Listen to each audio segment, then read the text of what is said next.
going, bro? I'm ready. I'm ready. I'm ready. And for the record, yeah, Eddie bottled it because he knew what was coming his way, boy. He knew the end of the chat was coming.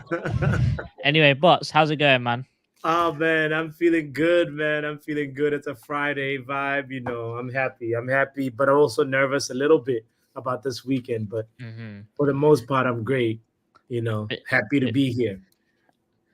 cool, man. Well, it was supposed to be kind of a two versus two, innit? Like two Man U, two Palace. But let's go straight into. We'll start off with Man United and CM.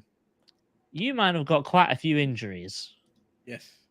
To read them from PremierLeagueInjuries.com, Malacia, Martinez, Varane, Shaw, Rashford, Martial, Lindelof, uh, Evans, McTominay, and Bruno Fernandes. But I've heard he's playing though. No.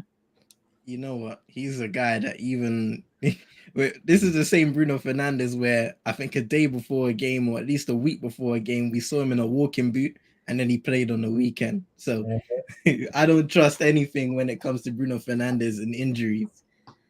As long as he can walk, you pretty much just feeling like he's gonna play. As long as he can walk and he's got his 2 feet, I think he's gonna play. Especially because the Ruman question is on his hand. Apparently he has a broken hand, but he has a cast over it. So I'm expecting Bruno to play. Mm-hmm. Yeah. Do you think that's going to affect you guys at all? Because like your late form, it hasn't actually been the best, has it? Like obviously you beat Sheffield, which is something that I would say as an outsider, Man United should be beating them anyway. But the Burnley game, the Bournemouth game, the Brentford game, I would probably say that those are games that you guys have dropped points there. What is it? Is it the players or is it Ten Hag? You saying what you wanna say? Combination of both. Combination of both, JC. I feel like obviously Ten Hag has his plan in mind, and I think he gave a very insightful interview with Gary Neville just lately. And the thing about it is, the players, you can tell that they're not capable to carry out the instructions that he asks of them. But it's also the duty of the manager to know the limitations of the players and to also just set the team up in a way that you can still have your principles and have some of your vision for how you want to play, but also still minimize the deficiencies of each player. So it's a combination of both. By what degree, I'm not going to get into that. I'll let CM cover on that and be like, maybe 50%, 60% this, 40% that. But I feel like, also we cannot shy away from the fact that we've had crazy injuries. Like, it's never just like an easy excuse, but at the same time, it's our reality. Manchester United has been struggling,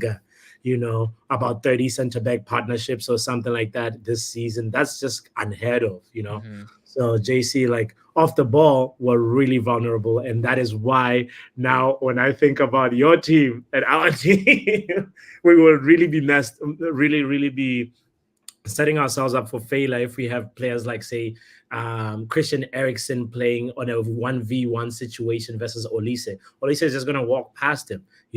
So part of Ten Hag's job is to realize how do you minimize those situations, and also the players as well on the pitch, as I mentioned at the beginning. So, well, yeah. Mm-hmm. I'll pass it over to you or CM. Man, and I agree with a lot of what she's saying, man. This is the entirety of this season.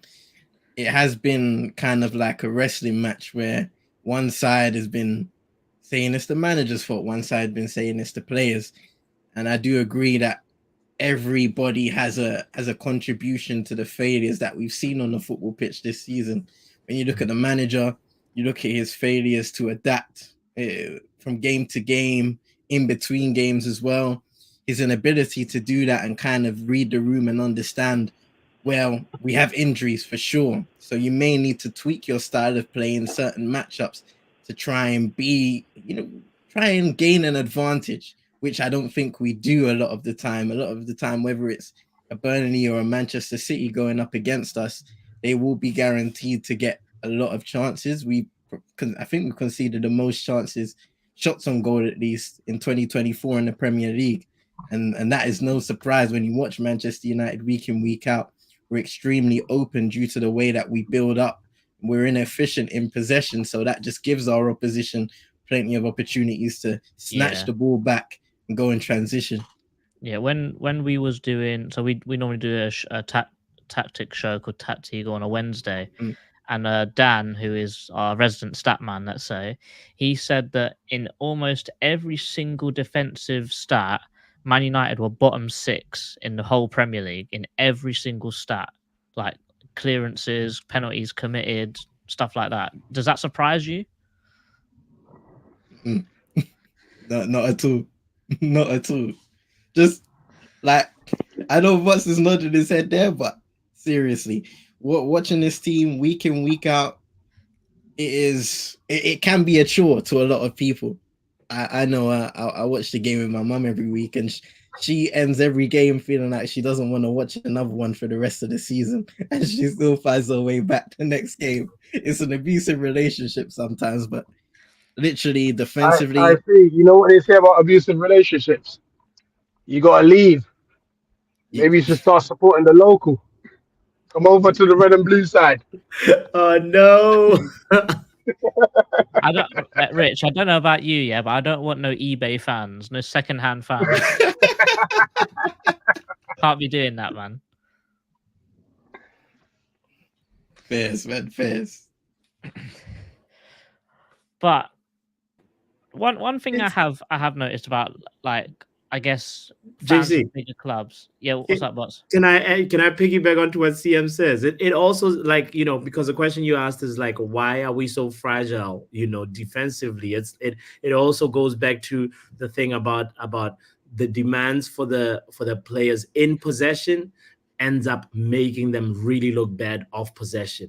We've had so many cutback goals conceded. We've had so many moments where, you know, we just have the donut formation. You know, it feels like the midfield is just sort of like open. You can park a plane, you can park 3 double-decker buses in there, and you know, without a problem. So it all just boils down to getting that balance right between what he's asking of the players offensively and also defensively, because, like, you know, we've played Marcus Rashford quite a lot this season, and we all know that Marcus Rashford and tracking back is like water and oil, you know, and so obviously that makes us a little bit fragile, a lot fragile defensively. And then from there, Garnacho, he's been overworked, so it just makes it easy for a team that is able to make those direct passes through the lines to just pretty much just get that ball to the opposition player, and they'll find themselves 1v1 versus our you know, center back, and then, you know, all you have to do is just dribble that guy, and then it's a goal, you know. So Mateta scares me. Your whole offensive line scares me, JC and Rich. Like, yeah. I think one thing I'd like to ask is, obviously this is probably a pretty bad season for you guys, I'd say, right? But if you guys go and win the FA Cup, does that make the season go all right, or is it still big problems at Man United even if you win that cup? You know what? I will say no in terms of changing the perspective on the season. I think winning a trophy ultimately is always a positive for a football club. It was like how it's true. It's true. It was like winning the Carabao Cup. There was a much different perspective on how that season was because of the run that we went on after the World Cup. Whereas this season, we just haven't been able to find a single ounce of form in consecutive games. And also there was an expectation to see a development in the way that we played. Not necessarily being a dominant side against many teams or every single team in the Premier League and being up there and competing for a title or anything like that. But as a minimum, at least showcase a development in the way you want to play football. And I do understand there are players from many different regimes that will kind of clash in a negative way and will kind of be counterproductive to how you want to implement certain styles. But I just think this season, again, going back to that point where I said at the beginning, Ten Hag kind of failing to adapt to the situations that he's being dealt with. That's been the most disappointing thing in watching Manchester United this season. So going back on the FA Cup, whether we win it or not, of course it would be great to win the trophy, but then the focus quick goes on next season, the summer and next season, and how everything's going to be executed in between that time frame. 100%.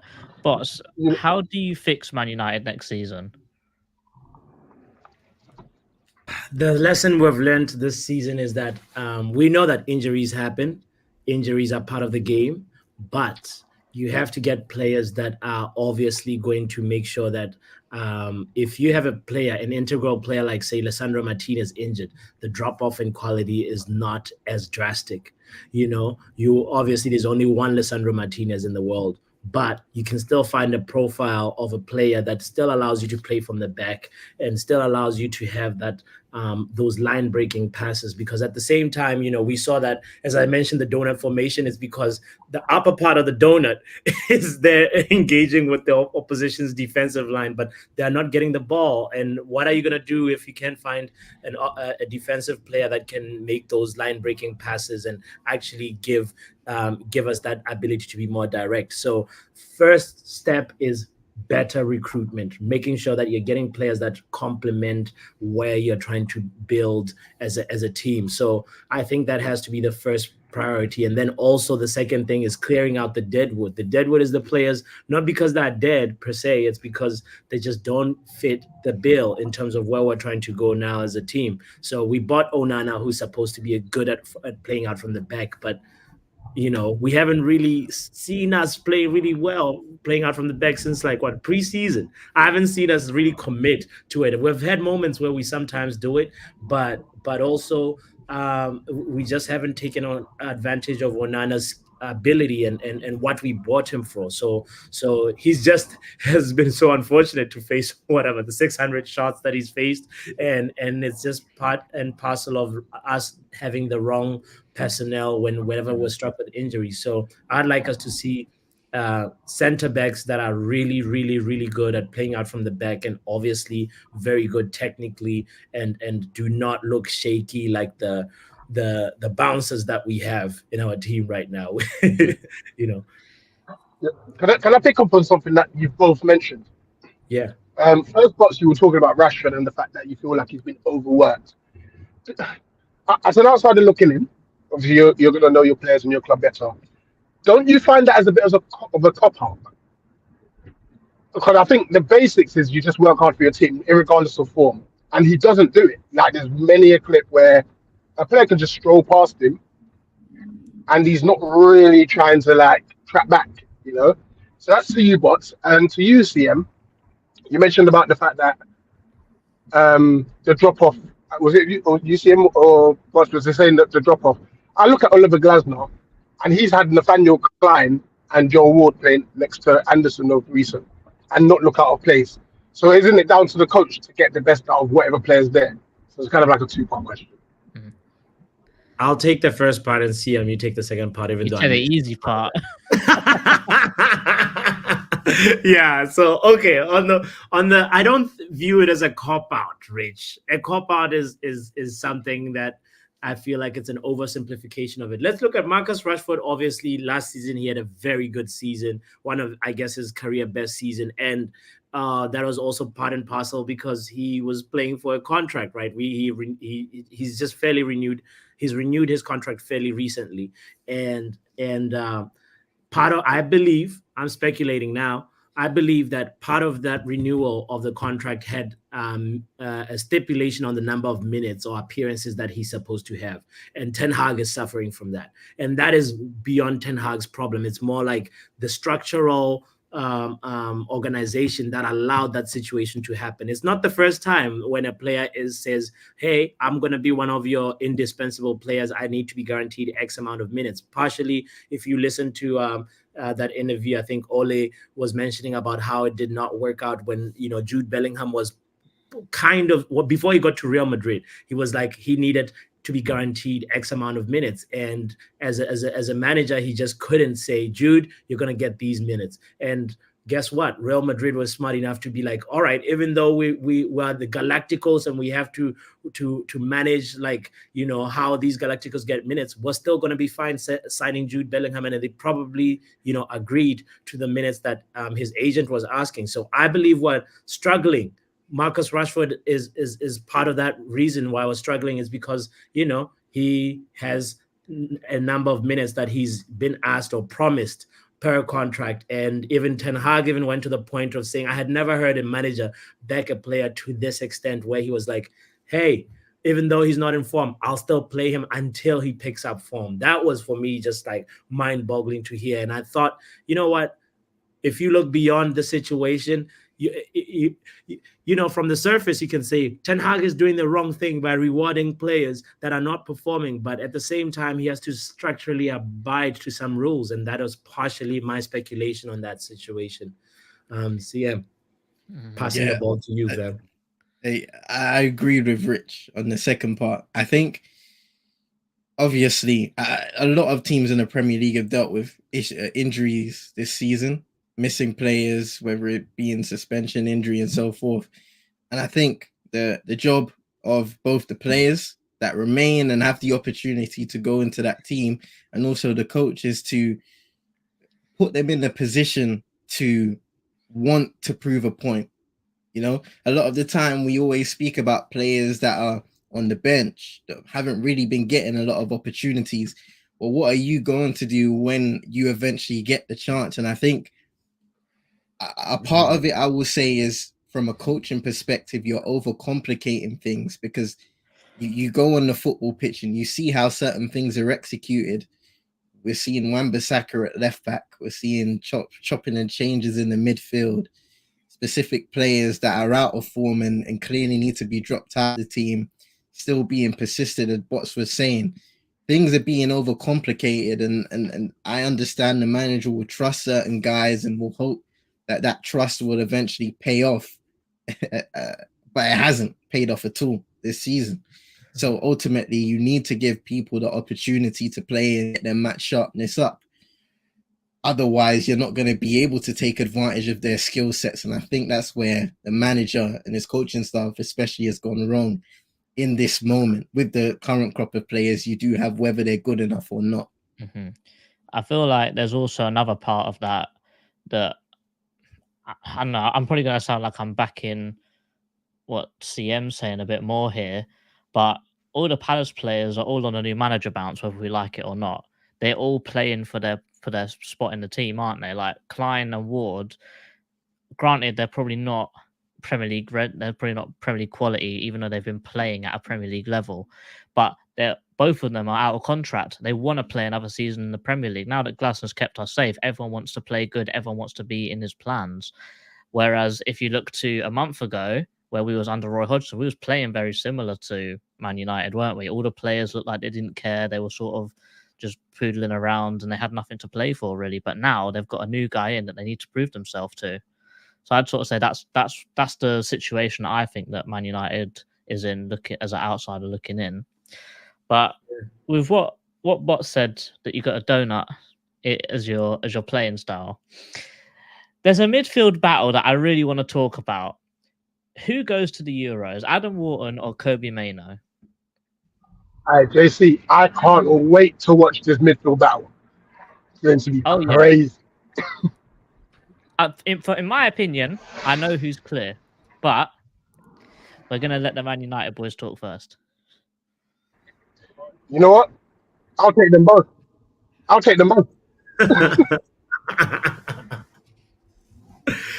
Oh, man. I'm going to go. Yeah, I mean, players, I have to admit. They're both, with players with a lot of potential, but I feel like Kobe Mainoo needs to be at the Euros, not necessarily to be able to like start or anything, but it's just part of the development of a youth player, and in seeing what it's like being at an international tournament, and also sort of like like training with the first team and just being involved in that ambience can only help you grow in terms of a player gaining experience. Because the next time when he's really, I guess maybe the next World Cup, maybe that's when maybe Kobbie Mainoo can be called in a little bit more. But I would go with Kobbie Mainoo being in that plane to go to the Euros. That's my answer to that. I don't know how CM feels about it. Some people feel like it's a little bit too much too soon. He has to just take his time and grow first and even recover, especially during the summer. It's time for him to just like rest and let his muscles grow. But I don't know where you at, CM, with it. I think that's the protectiveness, especially the overprotectiveness of our fan base on the youngsters, mixed in with the amount of football games that are getting thrown upon, especially high level football. Of course, you would want him to go there, and he would be in the role of what we saw kind of with a lot of the young players throughout the years, even Adam Wharton to a certain extent, just going there, being able to experience what being in those conditions are, because an international competition is a special experience to go through, whether you're a fan or a player. I could only imagine being on the bench as a player on a football pitch with the different environments, the different fan bases, and how they react to you. So to be honest, I'm not even taking this as a 1v1 thing. I think when I look at both sets of players and the promise that they possess, the only way you can keep the ambition, keep the enthusiasm for the game in young players is by showing them that there's always a level to go up into, and you have to keep them motivated that way. Mm-hmm. I don't know. For me personally, I think I would like to take them both, but I do think on a level that Adam Wharton is probably the one that is more likely to get that plane ticket, because to me he seems more of a direct replacement to Declan Rice, because we don't actually have anyone that we can sub Rice off for to come on and do a similar job in defensive midfield. There's no one that's English that I can remember off the top of my head that's the same level as Adam Wharton, like maybe even younger or older than him. I don't think there's anyone of that kind of level that can play that 6 role as well as Adam Wharton can do. I feel like Mainoo's more of a number 8. Like he's probably competing with more Conor Gallagher rather than someone else. So I think that if the time's right and Southgate finally decides to get rid of Henderson, I feel like Adam Wharton's probably the perfect guy to come in, because then you can actually rest Rice and maybe get a little bit further into the tournament. What does Jordan Henderson bring? I just don't understand what he brings at this point. He brings the vibes. He's a vibe merchant. That's Southgate heritage. Yeah, passion merchant. That's all it is.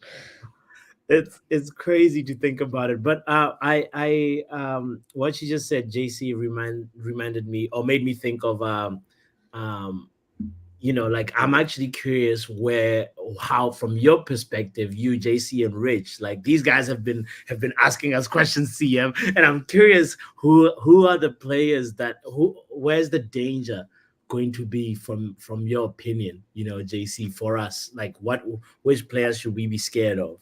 And Palace like lineup, If I'm honest, yeah, the form that we're on, I think you should be afraid of everyone, because everyone at the moment is playing out of their skin. Like Will Hughes, someone who got relegated with Watford, who didn't want to play for them in the Championship, who treated him badly, came to Palace.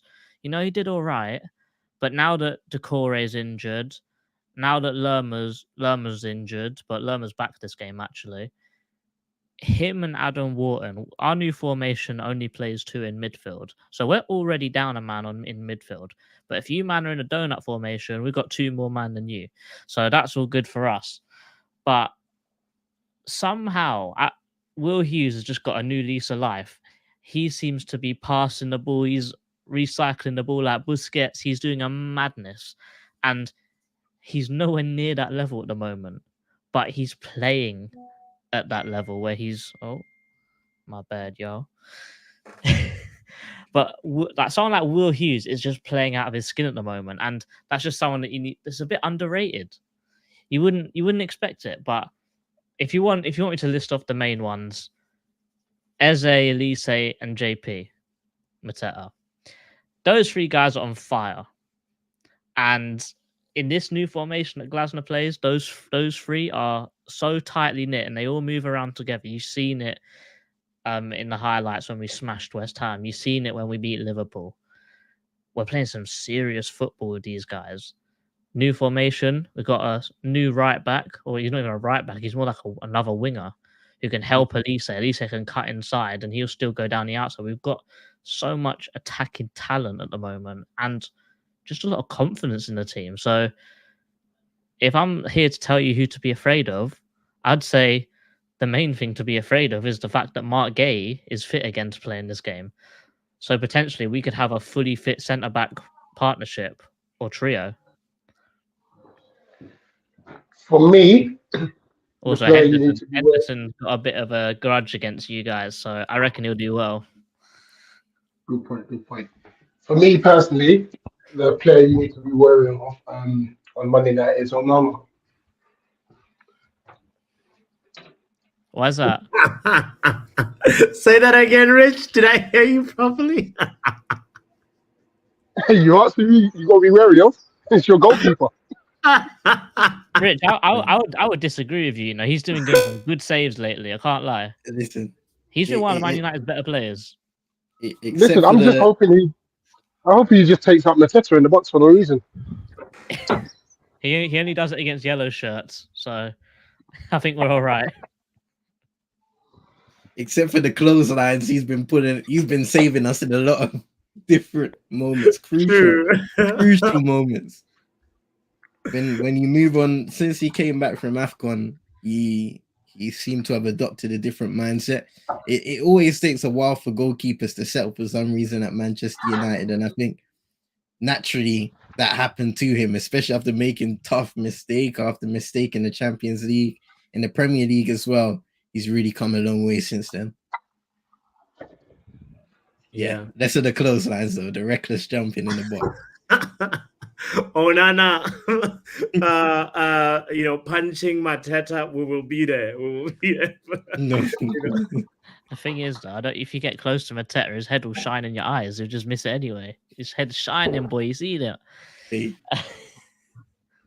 that's not the only thing that's shining. He's getting his boots shined right now because he is in the form of his life as a Crystal Palace player. If you, man, are doing looking at the player of the month, vote Mateta, because that would just be funny. You have to vote Mateta. That is hilarious. You know, another Crystal Palace like thing that I was just wondering right now is how many is Olise and what's his name, Eze? Do they usually always start together at the same time? Like that combination feels like it's rare to happen, right? Or am I not watching Palace enough? Please. Normally, what happens is one's injured and the other one plays, and then it will happen the other way around. The other one's injured when the other one plays. So I think we've only actually had about 7 games this season where they've both started, but every single game that they've started together, we've won, and every single game that they've played together, at least one of them has scored and assisted. So when they both start or when they both play together, we're unbelievably attacking, and the numbers just show, really, don't they? Because Elise has hardly played this season, and he's scored 7 goals and gotten 5 assists, and I think he's only got like 12 games played this season. So he's playing on an elite level. Like he is going to be one of the best players in the world in the next few years, especially if he gets a move to a big club. And no disrespect to you guys, because I've seen some rumors that Man United are apparently front runners, even though they haven't even spoken to him, which I don't get how that works. But he cannot go to Man United because I cannot watch you guys kill another one of our wingers. I cannot see it. In my opinion, I think he should stay another year. When Bernardo Silva leaves Man City, go straight there and he'll win everything. And that him at Man City would be incredible. No, we're gonna pay the release clause. We're gonna pay. Is it 34 mil or something like that? Hell no. I got How much is tripled, it? man. Double tripled. Oh Lord. Oh, Yeah. When Hey. when Chelsea tried to sign him for 35, we slapped him on a new contract the next day. And also, apparently, Glasner's pretty confident that he's going to stay next season. So we could get I another think year that's of a it. good thing. It's a very good thing. Sometimes when players make moves too early or even find themselves in the wrong situation, which, like you say, I agree with you on that. Moving to Manchester United at this moment for any young player is almost counterproductive to the Especially in progress that you would want to make. Especially in that specific position. Yeah. Anthony, dead now. Sancho can't play at Man United, but he can play at Dortmund. Like, those are two examples, and they're both big money signings as well, who just haven't done it at Man United. Exactly. So it will be more so the onus is on us to sort out, well, Ineos really. The onus is on Ineos to really recapture that culture of being able to bring in players and develop them and make them better. For some reason, for the last decade or so, we've been looking for ready-made players, and they've come in and to be honest, some of them have hit the ground running, and then their form has dropped off. Some of them have never been able to hit the form we've dreamt of them making or performing on a consistent basis because of the way the club is set up. Mm-hmm. From top to bottom. So honestly, I do agree with you in the fact where at this moment of time at Manchester United, players are not developed, players are not improved. They only get worse. Yeah. And that is, it doesn't matter whether a specific manager is there, specific players are there. It's always that same cycle of regression. Yeah, because I think there was a time where Man United were trying to buy these young up and coming players, but it just seemed so volatile there that the second it wasn't working, you just got rid of them. Like, one that springs to mind straight away is Dan James. I think he did all right for you guys, but then the second that he had a poor run of form and it was at the end of the season, you guys went, "See you later. We'll look for someone that's already made." So you need to stick with these guys sometimes. Like, Elise is gonna. I'm gonna say this: Elise is injured a hell of a lot. You man can't give up on him because he's injured, and well, he's a very injury prone player basically. And I know what Man United is like with all their previous players.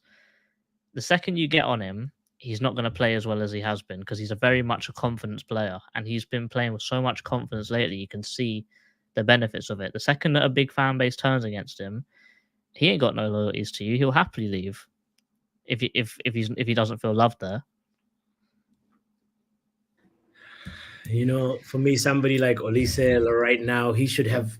The only thing that I like that you brought his injury record up. Like, I feel like, you know, we would do well. We need a player that's got a little bit of is a little bit more resilient injury wise and also mentality wise. So I don't know if it'll be automatic plug and play, but I love the fact that he's so electric on the ball. He passes the eye test just like that, you know. And his mentality on the pitch and when training is incredible. Like he does so well in training, and whenever he's on the ball or even on the pitch, like when he got injured the second time, when Roy Hodgson put him on against Brighton, even though he knew he was injured, the second he got on that pitch, he started doing sprints because he wanted to win the game. And unfortunately, that's what got himself injured. But that's the medical team should have never brought him. But that just shows a kind of mentality for him.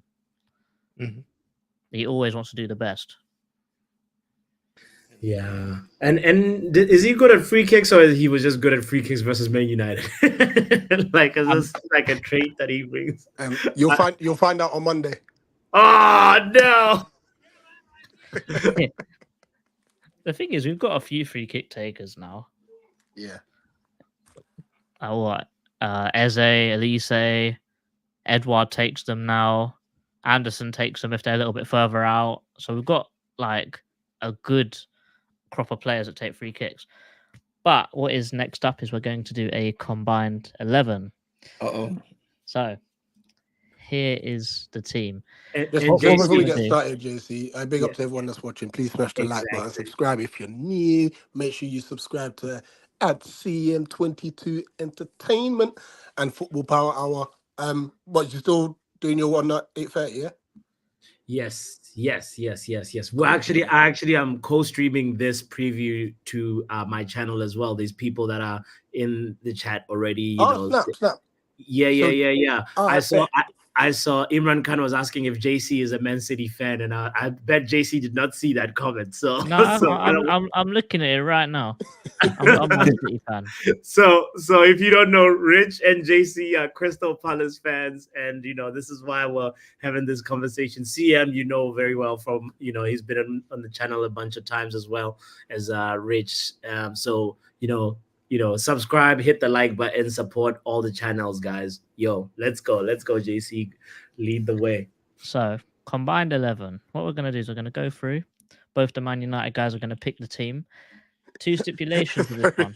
Stupid at this moment is so funny. We were stressing. Man, those are some dark days. Those are really dark days. Hey, watching them fan cams at the start of the season, yeah. Roy, I saw the banner, everything. Banners. I felt sorry. Banners. It's true. I felt sorry for you guys, man. But I don't even know why I'm feeling sorry for people. I should be feeling sorry for myself. Damn it. Yeah, you should feel sorry for Ten Hag's hairline. But anyway, combined 11 time. 2 stipulations. First one is everyone you pick has to be fit for this game. So you can't pick no one that's injured. Can't pick no one that's suspended. They have to be fit and able to play for this game. The second one is you can't pick a full United team. You have to have at least 3 Palace players in there. Same thing the other way around. You can't have a full Palace team. You have to have at least 3 United players in here. So that's a proper combined 11. Because when we done it against City a few years ago, we had no players. So it weren't really a combined 11, was it? So what we'll do is, CM, what formation would you like? Let's do a 4-3-3. Bet. Bots, goalkeeper.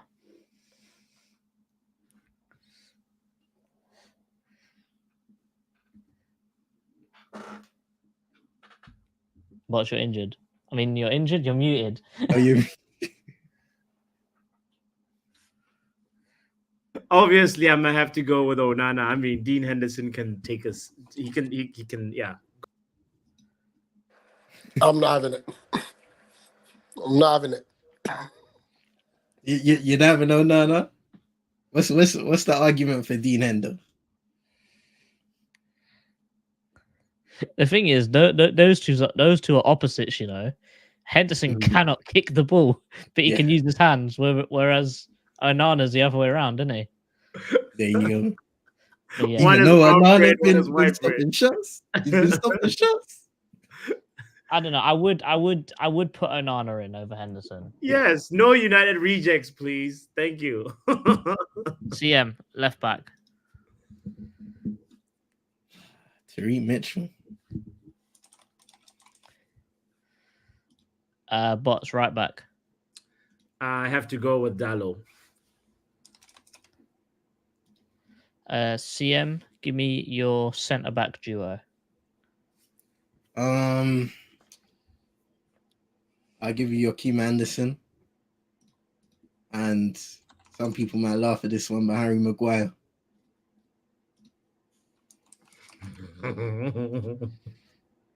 Okay. Wait, hold on. Are we counting Mark Gay in this because he's fit? Yeah. He's counted. Let's see. I'm still going with Maguire. What?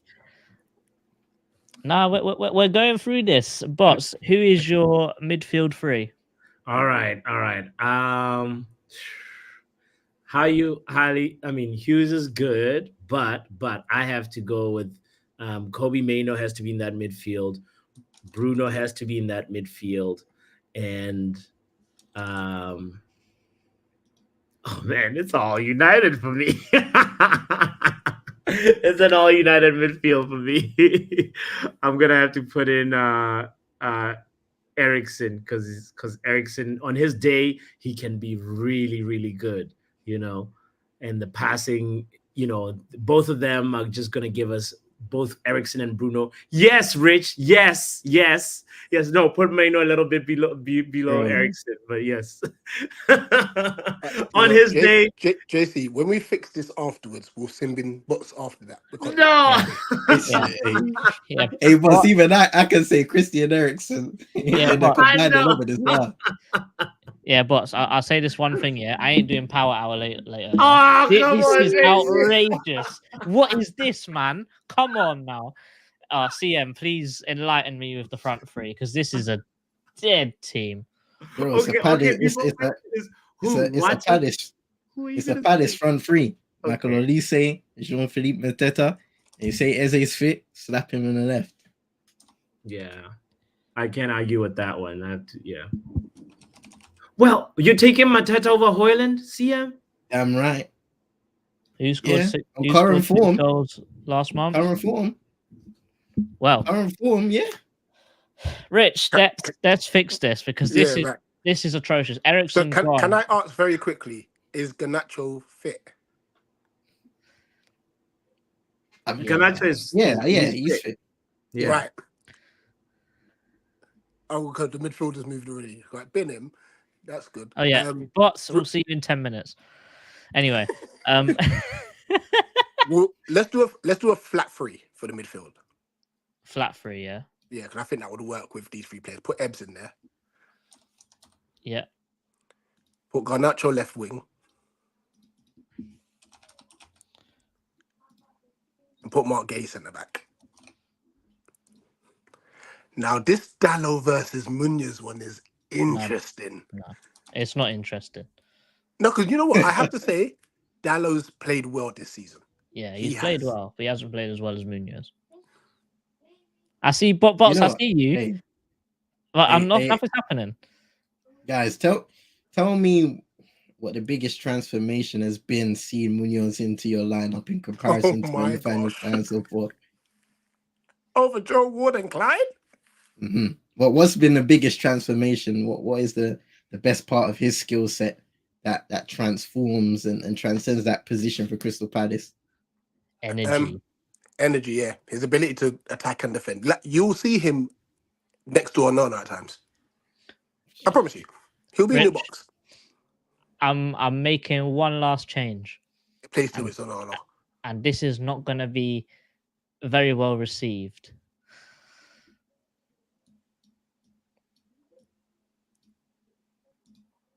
Mm-hmm.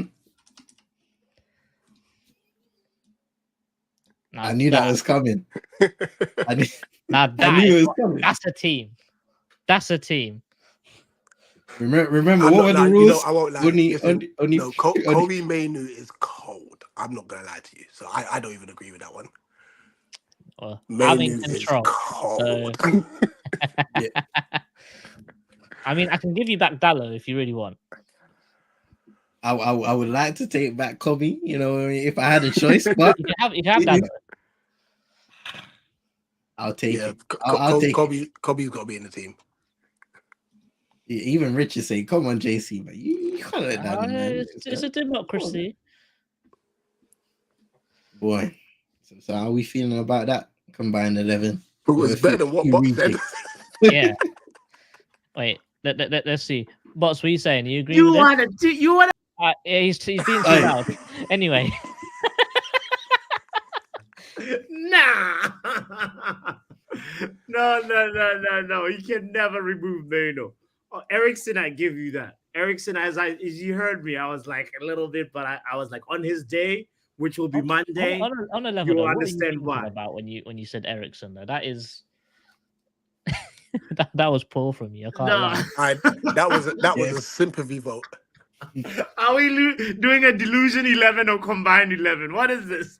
You made a delusion 11. I don't know. Alright. Bro literally put Maguire in. Alright, cool. I'll take that. I'll take that because he's been our best and most reliable centre back all season. So Alright, so I'll take the corn for that one. Bots, I'll give you the floor again, yeah? We're gonna go through this again. but Mhm. everyone's available. So injuries don't matter, Ooh. suspensions don't matter. Change this team to be the best team you can make, but you still have to have at least 3 players from each team. Okay. What do you Okay. do now? I'm taking out Gay for Martinez. Lissandro Martinez, if he's available, he has to be in there. El Martinez right above. There you go. We're putting in Casemiro and oh Lord, Maino is cold. No. Okay, we're gonna leave Maino in there. We're gonna leave Bruno in there. We're taking out Mitchell. We're gonna put in an inform. You said everybody is informed and available, right? I never said in form. I just said Oh. everyone's fit. I Basically, have it's to the put best, back the best Mitchell in 11 there. you can pick. The best 11 I you have to can put pick. it back Mitchell in there. Okay. All right. Mitchell has to come back. Sorry. Luke Shaw, I it- just don't know who he is now anymore. Martinez, Anderson is fantastic on passing range, impeccable, really, really good. Dallo is nice. That work rate on the right is great as well. Maino stays, Bruno stays. I want to put Casemiro in there, but there's no space. Eze, I love Eze over Elise. I love Eze, so Eze has to stay in there. And I'm taking out Mateta and putting Hoyland, and we'll still have 3. Do we still have 3 Palace players? Let's see. Yeah, Yeah. we have. Yep. 1, 2, 3, 4. Yeah. I think that's the best 11 I can pick from. And I can make a change to that. I can put a certain check Decore in there. I for check the Kobe core Mainoo. in there for Kobe Mainoo. As Yeah, much as Kobe Mainoo is Kobe's good. cold, but he ain't check. But he ain't check. What this is because it's Kobe's breakout season, and the data that you're working with is a little bit skewed. But Maino, guys, Maino is something else. He's not for the future. He's for right now. No, That's he's good. why I'm He saying. is good, but he's not check. He ain't check. Check is a player that Liverpool and Man United both tried to buy him last season for 70+ million pounds. He ain't doing that for Kobe, even now. CM, And do you I will believe tell you for this? free that he's up been our bigger miss, bigger than Eze and Elise. Facts. Yeah. Him getting injured ruined our whole season. Guys, Maino, If he stayed fit, Roy would still be our manager. That's actually a fact, you know. That's facts, isn't it? Yes. CM, help Yes. me out here, homie. That killing me. That Bro, was you know what? what do you I say? can understand both sides because just like watching these guys, watching some Palace games, I understand how important Glasner. Chick Decore is. You know, I understand how crucial he is to that Palace team. Kobe, he's come into the lineup, especially since recovering from his preseason injury, and he's really established himself in this side. Arguably, he may have started from the very beginning of the season based off of how he impressed and was working his way up in the ranks of Ten Hag and building trust. So it's a tough one. It's a tough one, you know, because I want to back Kobe, understand his skill set in terms of the way he gets forward, the way he can control the game. I think in terms of all the Manchester United midfielders this season, he's shown that level of temperament and control that others have lacked. But, you know, so that's my argument for Kobe. In terms of all of that stuff, he's a class above all of our Manchester United midfielders, even Bruno in terms of temperament in that midfield, you know? So there's always improvements you can make in terms of positional sense, where to be on the pitch, defensively as well, but he has shown a high level and a high potential to grow upon and improve upon. I want to piggyback off of Box's comment about, you know, Sam Johnstone is actually really good quality as well. You know, that's somebody that, you know, Absolutely. You could make the case for him against Onana, but come on, you know, it's because if we're going to base it on Onana this season, as I mentioned at the beginning of the show, we have not utilized Onana. We have not seen his qualities properly in the Premier League, and that's because the team hasn't been playing to Onana's strengths. So, you know. But Onana's not been playing to his strengths. Well, post AFCON Onana, like CM mentioned, is a different kind of Onana. That's the Oh, fair Onana we enough, fair enough. signed. Yeah. Now, You know? to be fair, he has, as of recent weeks, he's done better. A lot better. In fact, he saved you. For sure. For sure. Yeah, quite literally as well. So And also that killed was a our bad joke. Champions I'm League sorry. hopes, but you know, it's all good. Sorry, JC.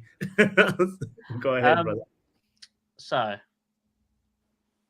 we're gonna round out this stream, but before we do that, we have to go through everyone's score predictions. CM, I'm throwing you under the bus because you was the first person to jump in. What's your score prediction here, mate? Put in the chat as well if you got a score prediction. Also, apologies for not reading out any of the chat. It's just going too fast today. I'm going to go Crystal Palace 2, Manchester United 2. Mm-hmm. Bots? I'll even tell you where the goals are going to come from. Crystal Palace is going to score first. It's going to be Mateta scoring first. Garnacho is going to score to equalize. And then Bruno is going to score a penalty to make it 2-1. And right at the end of the game, when Crystal Palace is trying to go for it to get the equalizer, Garnacho will get his second, making it 3-1. 3-1 United. Mm-hmm.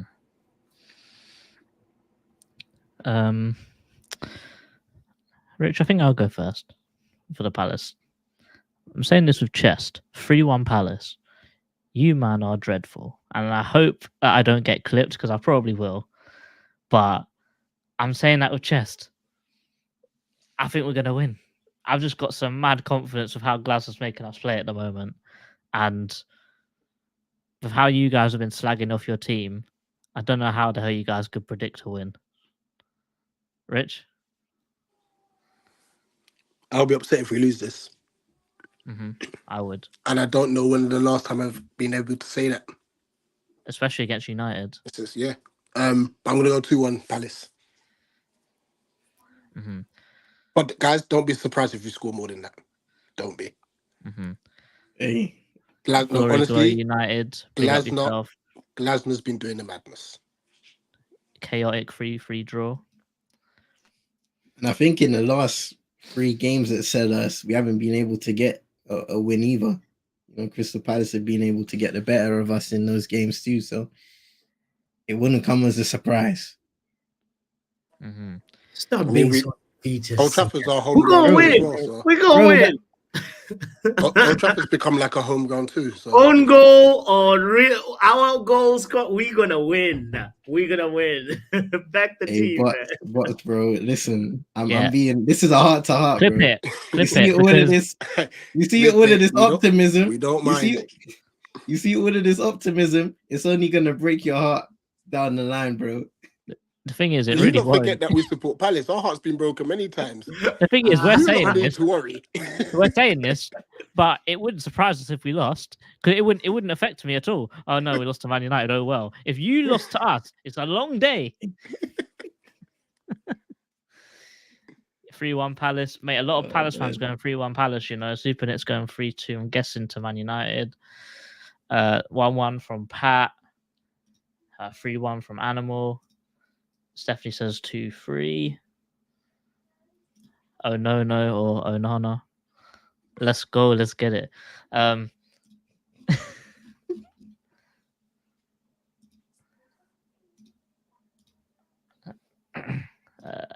Maguire will score 2 brilliant own goals.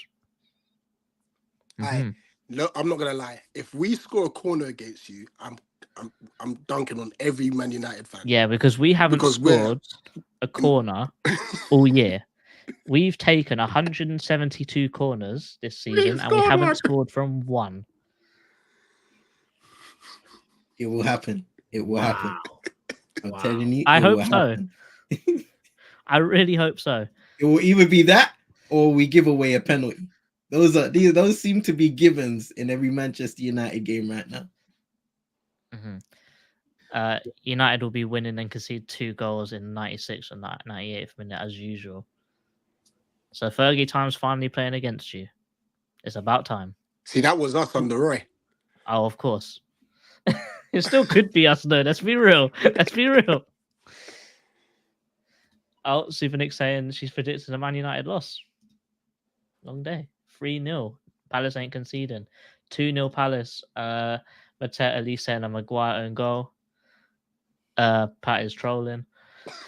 Wharton should JC. feast on all that space that Man U leave in the midfield. That stat is wild on corners, you know. Like, do you guys have a set piece coach or you're No, it's our vibing goalkeeper like- coach. That's our set piece coach. And the thing is, that's not even a joke. It's serious. It is. Our set piece routines have improved under Glasner. We are a little bit more creative. We just can't put Okay. the ball in the back of the net. Yeah. Wow. Well, we have actually lately Maguire scored from a corner. So actually, instead of the Garnacho brace that I predicted, Maguire might even get one from a corner kick, you know, header in there, you know. So make sure you defend them corners well, you know. 100%. Before we round up, we need to give these man a shout out because we really appreciate them coming on. CM, please shout out your cardio simulator on Twitch His brother. or bleep test. Hey, shout out to the man there, man. Eagle Eye Football each and every time. How about the You bicep follow me? curls? Or the hydrate. You know what I mean? People try and say they're not really bicep curls, but it does the same job. But I'm saving up for that weight invest in the summer. Don't you worry. Ooh. Yeah. Streams are postponed still. I'm not gonna lie. But you can find me at CM22 ENT on YouTube. The United Twins are always there on hand to review a day after the game. Big ups to the man there. Bots, please shout out your channel and the quiz that you're going to be doing later. Yes. I want to say big shout out. Thank you to JC. Thank you to Rich. Thank you to Eagle Eye Football. Like, you know, you guys are such great people that I want to just reciprocate the energy. My name is Botswana Papi, or short Bots, you know, or Papi for short. And you can find me on Bots. Football Power Hour. No one's calling you Papi. No Diddy, man. No Diddy. Hey man, hey! You haven't hung Hey, out with my, get this guy out of here, Latin man. American friends, you know. Come on, Papi. So anyway, yeah, no, It's not and looking good, man. It's not looking good at all. hold on. Hey, Let hey. me finish the plug. Hey, boss, that's what they be calling you in your special shop, innit? Your special Get shop, out of here. the nightclub. Hey, get out of here, man. Listen. And I was gonna shout out, you know, like at 10 p.m. UK time or 5 p.m. Eastern time, I do the happy hour. We play a quiz, and oh lord. No. Boss, continue your thing. Oh, UK fan down. You're my favorite person, man. I want to No, tell you. you're supposed to be backing me here. No, UK has been on a mad one Hey, all you're gonna show, back you your know? bedroom. So big up to them, man. But yeah, the happy hour. Every Friday we play a quiz on my channel. Make sure you check it out, subscribe, and also participate in the quiz. Yeah, What you can time is find it it at tonight? Football Power Hour. We will be there tonight for sure. So What time? 10 p.m. 10 p.m. Are you sure we're starting at 10? We're starting at 10. We're Because last starting time at started 10. half 11. No. The I- tactics board came out before. I had bots went on the wrong stream. Yeah, Bro, Street said yeah. Box went live on the wrong StreamYard. it was a madness last time. I went on the wrong platform, and then it was crazy. But Long today I actually just need to finish up the quiz. It's almost done. So like at 10 p.m. We'll be going 10 p.m. sharp. Be there or be square. And thank you. This is a great preview, Rich. I feel like we've done the preview that needs to be done. So big up to everybody, and see you guys there. Mm-hmm. Guys, like, share, subscribe. We have just hit 2,000 subscribers on this channel, and we are very appreciative for everyone that has joined. Please remember to hit that notification bell so you get notified when we go live and 30 minutes before a video comes out. And We've look set a out new for goal. Box's rap battle coming soon. This summer, Box versus Tariq, the rap battle. Coming yes, soon. yes, Definitely, and that is going to be another main channel rap battle. Just because they are so fun, and they're only going to be done once a year, maybe. So that's what makes it even better. But yeah, we've got a new goal. I discussed it a little bit with Dan, so I'm just telling you this now, Rich. Our goal was meant to be 2,000 subs by the end of the year, but we've done it in 5 months. So we might as well go for 2.5 by the end of the year. Yeah, why not? come on. Why not? Come So on, guys, get subscribing, tell your friends, and hopefully you like what we're doing here. But just rounding out this, I'm gonna finish with a quote from Glasner in his Ooh. press conference today. Good is not good enough. Wait, what was it? A certain Oliver Glasner said, "Of course, Man United are a big club, but with respect, we're gonna win. Up the Palace. Ego!" Here you go.